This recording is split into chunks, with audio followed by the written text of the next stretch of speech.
तो आज हम लोग देखेंगे कि हम लोग जो कॉमन डिफरेंस है, बहुत बच्चे का था कि सर और थोड़ा सा मतलब कॉन्सेप्ट से समझाए, इजी वे से समझाए। तो इसीलिए मैं सीधे एकदम इजी से आया, पहले से आया, फिर हम लोग हार्ड क्वेश्चन में जाएंगे। तो यहाँ पे हम लोग देखेंगे कि to obtain the common difference, जो आप लोग पढ़ भी लिए हो बहुत सारे बच्चे। तो कॉमन डिफरेंस के लिए हम लोग क्या करते हैं, तो जो टर्म रहता है हमारे पास एपी का A1, A2, A3, A4 and A5 ऐसे करके जितने टर्म होता है, तो कॉमन डिफरेंस मीन्स सबका जो डिफरेंस है वो कैसे आएगा, सबका सेम आना चाहिए। तो आपने देखा कि ये माइनस ये, यही है कॉमन डिफरेंस। और क्या है common difference means A2 minus A1, है ना। फिर आ गया A3 माइनस A2, फिर आ गया A4 minus A3। Common difference बहुत कॉमन है, सब में सेम आए, यानी सबका डिफरेंस सम आएगा। तो बच्चों ने ठीक सवाल पूछा था कि सर इसमें कैसे पहचानेंगे कि एपी में है। अगर कॉमन डिफरेंस सेम आ जाएगा तो वो कॉमन डिफरेंस क्या हो जाएगा, वो एपी में आ जाएगा, वो एपी में अरिथमेटिक प्रोग्रेशन आएगा, क्योंकि वो एक पैटर्न फॉलो कर रहा है ना। इसके बाद हम लोग देखेंगे कि अगर फर्स्ट 4 टर्म्स, जो आपका एनसीईआरटी का क्वेश्चन है, अब उसमें हम लोग आ जाते हैं। पहला 4 टर्म आपको निकालना है जब आपको ए दिया हो और डी दिया हो, ऐसे क्वेश्चन। मैंने एक लाइन करके उस दिन तो बना दिया था, दिखा भी दिया था, फिर भी कोई बात नहीं है। आप अगर समझना चाहते हो तो अच्छा बात है। तो पहले एक और फर्स्ट टर्म और सेकंड टर्म नहीं बल्कि डी दे दिया है, तो हमको 4 और टर्म निकालना है। याद रहे क्वेश्चन याद दिया है 5 राइट 5 4 मोर टर्म्स है, यानी और 4 टर्म्स लिखना है। आपको 4 टर्म्स नहीं लिखना वाला है, सिर्फ अगर बोलता कि राइट द 4 टर्म्स, यानी कि 4th टर्म निकालने बोलता, तो आप सिर्फ A4 ही निकाल लेते, है ना। इस क्वेश्चन को बढ़िया से समझ लीजिएगा। तो पहले हम लोगों को फर्स्ट टर्म तो ये हो गए, सेकेंड टर्म क्या हो गया ना, A प्लस डी होता है। सेकेंड टर्म क्या होता है, उस दिन पढ़ाए थे, A plus D. Third term क्या होता है, A प्लस 2D। तो A प्लस डी यानी 10 आ गए, तो 20 हो गया। थर्ड टर्म क्या हो जाएगा, A प्लस 3D हो जाएगा, 2D हो जाएगा। एक यहाँ पे कम हो जाता है, n-1 होता है। तो 10 प्लस 2 इंटू डी यानी 10, तो 10 प्लस 20 हो गए, यानी कि 30 हो गए। और आपका 4th टर्म हो गए, जो हो गया 10 प्लस 3 इंटू 10 यानी 30 प्लस 10 40। तो हमारा जो एपी का पैटर्न है वो आ गया आपका 10, 20, 30 एंड 40। ये चारों चीज आपको आ गया फर्स्ट 4 टर्म्स में। थोड़ा मैंने डिफिकल्ट लिया यहाँ पे और एक क्वेश्चन की A इक्वल टू -1 और D इक्वल टू 1/2। तो इसको भी हम लोग ऐसे ही करेंगे, -1 के साथ D को हम लोग ऐड करेंगे तो हमको सेकेंड टर्म मिल जाएगा। इसके बाद फिर इसमें भी वही चीज करेंगे, इसमें भी वही चीज करेंगे, इसमें भी वही चीज। तो इसको राइट डाउन कर ले, फिर हम इसको ताकि समझा पाए। कॉपी पेन के साथ जरूर बैठिए, आप अपना प्रैक्टिस करते रहिए। कौन कैसे पढ़ा रहा है, कौन कौन सा यूट्यूबर कैसे है, ये नहीं देखना है। आप अपना काम करते रहिए तो आपके लिए बेहतर होगा। तो इसमें हम लोग देखने की कोशिश करेंगे कि इसका सेकंड टर्म क्या हो जाएगा। सेकंड टर्म इसमें हो जाएगा A प्लस डी हो जाएगा आपको 1/2, यानी एक में से एक हाफ घटा रहा है तो हाफ ही आएगा। अब कौन ज्यादा है ना 1 ज्यादा है, तो माइनस में हाफ आ जाएगा। तो इसको करने के लिए आप लोग ऐसे करते हो 2 2 1 या 2 प्लस 1 यानी -1/2। तो यहाँ आ गया आपका -1/2। फिर आप लोग क्या करोगे, यहाँ पे A3 के टाइम में A2 निकल गया हम लोगों का, A3 के टाइम में हम लोग A प्लस 2D करेंगे। A प्लस 2D करेंगे यानी फर्स्ट टर्म ये निकल गया, और 2D यानी 2 इंटू डी यानी ये वाला। हालांकि आप इसमें ये ऐड कर दोगे तो भी एक ही आंसर आएगा। ये कैंसिल आउट हो गया, -1 एंड +1 कितने आ गए, 0 आ गए। और 4 के टाइम में आ गया आपका A प्लस 3 इंटू डी। तो ये आ गया -1 और 3 इंटू डी मीन्स 1/2। तो यहाँ पे एलसीएम लोगे -2 एंड +3, तो आ गया 1/2। तो हम लोग यहाँ पे जो पैटर्न मिला वो कैसे मिला, -1/, पहले तो हम लोग का -1 था एंड देन -1/2 आया, और A2 निकल गए, A3 आया हम लोग का 0। आधा आधा करके कम हो रहा है, फिर आगे 1/2, ठीक है ना। इसमें से इसको माइनस कीजिएगा तो 1/2 ही आएगा, इसमें से इसको माइनस कीजिएगा तो 1/2 ही आएगा, एंड इनमें से इनको भी माइनस कीजिएगा तो प्लस 1/2 ही आएगा। यानी हर जगह हमारा कॉमन डिफरेंस सेम आ रहा है। तो इस तरह से आप जो है फर्स्ट 4 टर्म्स को आराम से निकाल सकते हो। बच्चों कोई डरने की बात नहीं है, 2-4 बार प्रैक्टिस कीजिएगा तो जरूर इसको आप लोग समझ जाइएगा। तो लगा दो अपना रिपोर्ट, 2-4 बार कर लो, जरूर सीख जाओगे। सबको पास करना है, सब अच्छे से रिजल्ट कीजिएगा, आगे जाके बहुत कुछ कर पाइएगा, ये उम्मीद है मुझे। तो काइंडली इसको आप एक बार लिख के, और ऐसे 2-4 को क्वेश्चन आपके में एनसीईआरटी में है या फिर दूसरे बुक्स में है तो आप उसको जरूर कर लीजिएगा। तो पहले हम लोग को टेक्स्ट बुक देख लेना ही ज्यादा बेहतर होता है। तो इसको काइंडली एक बार लिख लीजिएगा, है ना। उसके बाद हमको जरूर बोलिएगा।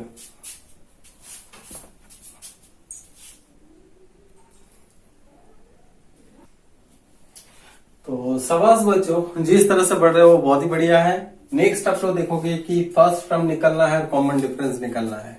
बहुत आसान सा क्वेश्चन ही लेकर आया हूं, लेकिन टफ क्वेश्चन बहुत जल्दी आपको मिलने वाला, आप तैयार रहिएगा। तो पहले हम लोग देखेंगे कि फर्स्ट टर्म इसका क्या है और इसका कॉमन डिफरेंस क्या है। तो फर्स्ट टर्म यानी पहले वाली, इसको हम लोग क्या कहेंगे, फर्स्ट टर्म कहेंगे। A1 या फिर A सिर्फ लिखेंगे तो हम लोगों का, क्योंकि 1 देने की जरूरत नहीं भी होता है, आप A सिर्फ लिख सकते हो, A1 या फिर A लिख सकते हो। तो ये आपका आ गया 3। कॉमन डिफरेंस जो सबसे इंपॉर्टेंट है एपी में, ये क्या है रे बाबा, इससे माइनस इसको या फिर इससे माइनस इसको, या किसी को भी किसी से माइनस करो, आपका कॉमन डिफरेंस सेम आ जाएगा। A2 माइनस A1, देखिए एक चीज की ये already common right for first term and common difference बोला है, ये एपी में ऑलरेडी है ही। क्वेश्चन ऐसे भी दे देंगे कि क्या ये फर्स्ट टर्म और क्या कहते हैं कॉमन डिफरेंस निकालना संभव है। तो फर्स्ट टर्म तो सभी का संभव है, लेकिन कॉमन डिफरेंस अगर वो एपी में नहीं है तो हम लोग उसका कॉमन डिफरेंस नहीं निकाल सकते। तो ऐसे क्वेश्चन भी आपको दे देगा कि इसका कॉमन डिफरेंस क्या पॉसिबल है कि नहीं, तो आपको बोलना है कि it is not an in the form of AP, तो ये हम लोग नहीं निकाल सकते। तो ऐसे क्वेश्चन भी दे सकता है। तो हालांकि हम लोग को इसमें दिया है कि ये एपी में ऑलरेडी है, तो इसका डी निकलना है कितने, ये माइनस ये 1 - 3 कीजिए, या -1 - 1 कीजिए, -3 और ये माइनस कीजिए, हर जगह आपको क्या मिलेगा, -2। ऐसे चलिए एक बार देख ही लेते हैं, -1 एंड -1 कितने आ गए, -2, -3 -1 कितने हो गए बाबू, आपका आ गया -2। तो हर जगह पे हमको आंसर क्या मिल रहा है, -2 ही आंसर मिल रहा है। इसके बाद क्या देखे कि इसमें फर्स्ट टर्म क्या है, आंख बंद करके बोल दोगे -5, सर पहला टर्म -5। कॉमन डिफरेंस ये माइनस ये करो, ये माइनस ये करो, इसमें तो पता चल रहा है कि 4 है ना। इसमें ही करोगे ऐसा जरूरी नहीं है, इसमें भी करके आप कर सकते हो, बच्चे गलती करके चले आते हैं। तो -1 × -5 -1 + 5 यानी कि 4। यहाँ पे हम लोग का कॉमन डिफरेंस क्या आ गया, 4 आ गया। और यहाँ पे क्या होगा, यहाँ पे फर्स्ट टर्म तो निकल गया 0.6, है ना। 3 नंबर का फर्स्ट टर्म निकल गया 0.6। कॉमन डिफरेंस क्या आएगा ना, 1.67 से 0.6 को आपको माइनस करना है, और आपके पास आ जाएगा, क्या आएगा, कॉमन डिफरेंस आ जाएगा 1.1। तो इस तरह से हम लोग क्या करेंगे, एपी अगर ऑलरेडी दिया हुआ हो तो उसका फर्स्ट टर्म भी निकल सकते हैं, कॉमन डिफरेंस भी निकल सकते हैं। इसके बाद हम वो देखेंगे क्या इसका 10th टर्म निकल सकते हैं, क्या इसका 7th टर्म निकल सकते हैं, क्या इसका 12 जो है, अगर मान लीजिए यहाँ पे कॉमन डिफरेंस कुछ दे दिया है किसी में, है ना। पहला का कॉमन डिफरेंस था आपका -2, यानी -3 के बाद आएगा -5, है ना, -5 -7 -9 -11 -13, ऐसे करके इसको मिटा देगा, ऐसे करके दे देगा। फिर बोलेगा कि -13 जो है कितने नंबर टर्म में -13 आता है।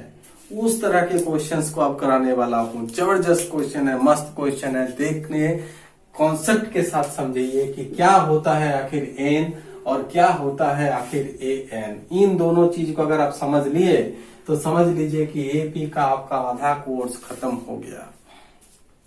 तो ये A1, A2, A3, A4, A5 है। जितने टर्म आप गिन रहे हो 1 2 3 4 1 2 3 4 5 करके, वो सब आपके पास कितना आ गए, वो हो गए nth टर्म।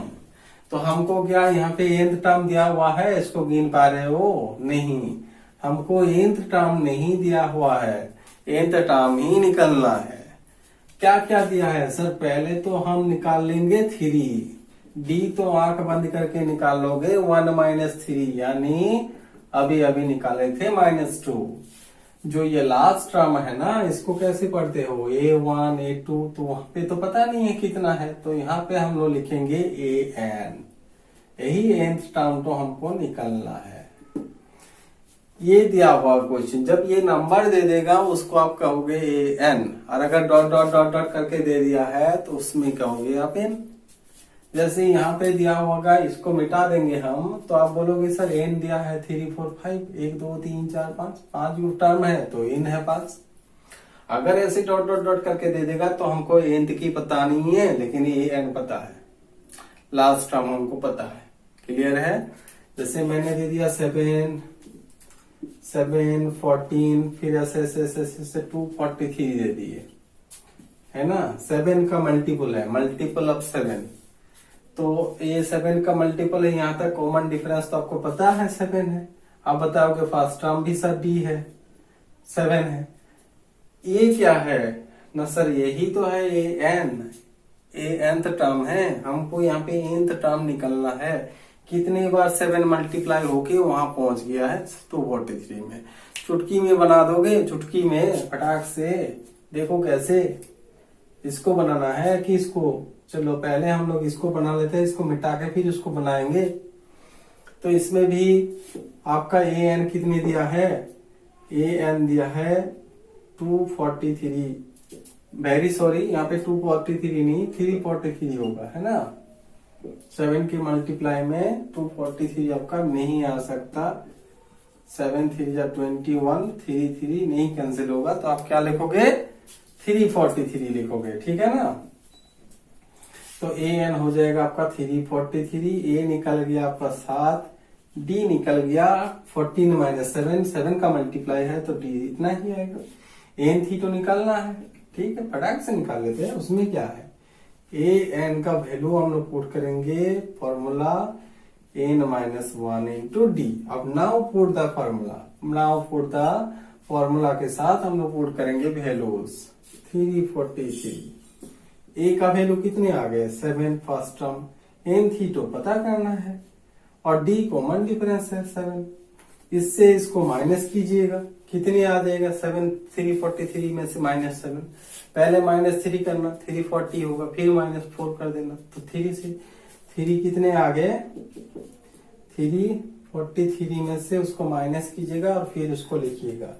343 - 7, यहाँ पे जगह नहीं हो रहा है, इसको मिटाना पड़ेगा, और उसके बाद हम लोग उस क्वेश्चन पे सॉल्व करेंगे इसको। हालांकि मैंने बढ़िया से लिख दिया था, तो और एक बार हमको मेहनत करना पड़ेगा। तो ये मिटा दिया मैंने, तो आ गया 343 - 7 N - 1 into 7। इसमें से आ गया 3 गया 40 और चला गया 4, 336, है ना। 336 और N - 1 into D। यहाँ पे आप दूसरा गलती करते हो, यहाँ आप लोग 7 से मल्टीप्लाई कर देते हो, जिससे कि मैथ और डिफिकल्ट हो जाता है। इसमें सबसे आसान होगा कि इससे इसको डिवाइड कर दीजिएगा, तो शायद वो ज्यादा आसान हो जाए। तो 7 से उसको माइनस कीजिएगा, 336 को 7 4 28, 7 8 56, यानी 48 आ जाएगा, है ना। इसको इसमें डिवाइड कीजिएगा तो कितने आ जाएगा? 48 आ जाएगा। 7 4 28, 5 6 7। तो इसमें मुझे लगता है कि ऐसे करने से आसान ज्यादा होगा। अगर आप इसमें 7 इंटू करते हो, -7 करते हो, फिर +7 करते हो एंड देन फिर 7 डिवाइड करते हो, तो आपको ज्यादा मेहनत करने की जरूरत पड़ेगा। अगर आप ऐसे किए हो तो आप उसको कर सकते हो, मैं नहीं बोलूंगा, आपका अपना आइडिया, बेस्ट आइडिया होता है। लेकिन इस तरह से बनाओगे तो ज्यादा मेहनत नहीं करना पड़ेगा, आसानी से सॉल्व हो जाएगा मैथ को। तो इसमें आप लोग क्या करोगे, this implies 336/7 equal to n-1। 7 से इसको डिवाइड कर दीजिएगा, 7 8 जा 28, 5 6 7 8 जा 56। Now this implies n-1 equal to 48। तो आप n का वैल्यू आ गया 48 + 1, यानी 49th नंबर पे हमको 7 का मल्टीप्लाई अगर करते तो वो चीज निकल जाता। Got it? बढ़िया से इसको समझ लीजिए। आप अगर वैसे बनाए हो तो भी आप कर सकते हो। -7 आ जाएगा, -7 को उधर ले जाओगे तो +7 आएगा। 336 में +7 कर दोगे, घूम के वही आएगा, 343 आएगा, और यहाँ 7 नहीं आएगा तो 7 से आप डिवाइड कर दोगे तो 7 4 जा 28, 6 3 7 9 जा 49 है ना, ये 7 यहाँ पे लाओगे तो nth का वैल्यू 49 ही आएगा। अगर आपको लगता है कि नहीं ये मेथड ठीक है, मैंने ऐसे पढ़ा है, तो भी आप ठीक है वहां पे मल्टीपल करके अगर आप करना चाहते हो तो आप कर सकते हो, इसमें कोई बाधा नहीं है। वो अगर आपको अच्छा लगता है तो आप उस मेथड से बना सकते हो, बट प्लीज राइट डाउन। शाबाश बच्चों, कर रहे हो, बहुत अच्छा अपने से कोशिश कर रहे हो और ट्राई भी कर रहे हो। जो बच्चे आज तक नहीं कर पा रहे हो वो अब करना शुरू कर दिया, इतना मुझे यकीन है ना।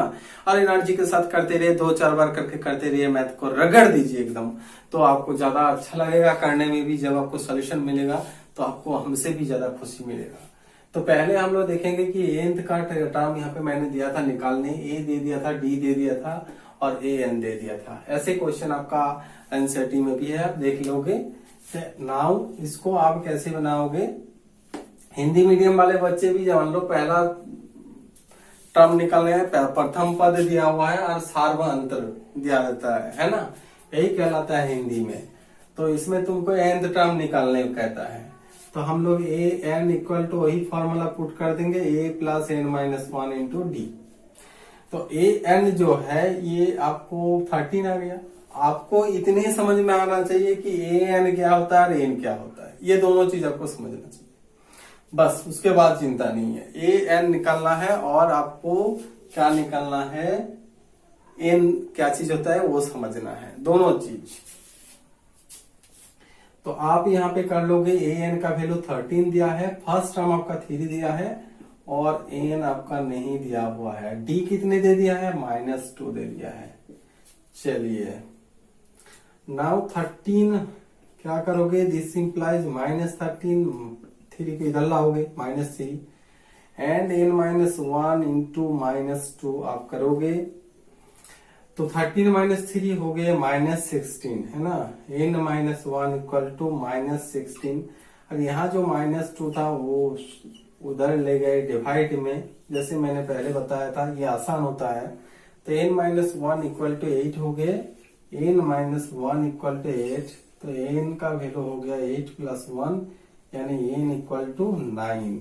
होप कि आपको जरूर अच्छा लगा होगा और इसके बाद हम टफ क्वेश्चन बनाएंगे, लेकिन तब तक के लिए मैं जरूर एक बार चाहूंगा कि आप कमेंट बॉक्स में लिखिए कि टफ टू इजी चले कि इजी टू टफ, ताकि आपको पढ़ाना है, आपको समझाना है। मुझे कोई ऐसा नहीं कि सब्सक्राइबर बहुत ले लेना है, लाइक बहुत ले लेना है। तो आपका फीडबैक आपके अच्छे के लिए मैं बना रहा हूँ, तो काइंडली इसको जरूर हमको कमेंट में बोलिए कि मैं किस तरह का क्वेश्चन और बनाऊं, टफ बनाऊं कि क्या बनाऊं। तो उसके लिए मैं इंतजार करूंगा 3 डेज के अंदर, यानी 25 अगस्त के अंदर आप इसको हमको जरूर कमेंट करके बोलिएगा। Thank you, all the best.